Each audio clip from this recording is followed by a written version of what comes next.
Welcome to the Slop Farm. Enjoy the video.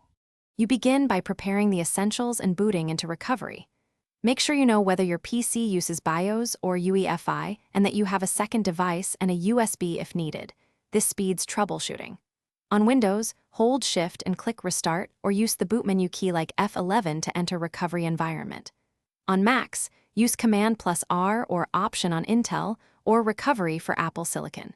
Once in recovery, you can choose Reset Options. This isolates the process from your locked user session.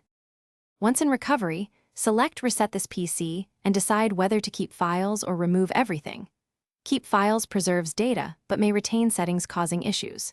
If you need deeper repair, go to Troubleshoot right arrow Advanced Options to run System Restore, Startup Repair, or Command Prompt to fix boot records.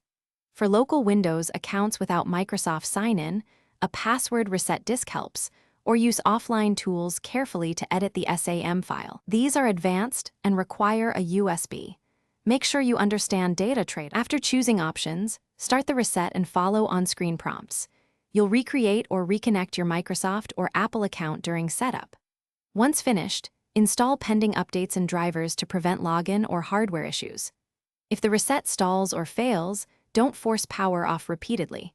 Instead, boot from external recovery media, back up critical files to a second device or USB, and retry the reset or perform a clean install. If problems continue, contact support with your backup ready so you don't lose data. Thanks for watching. Consider subscribing if we helped you today.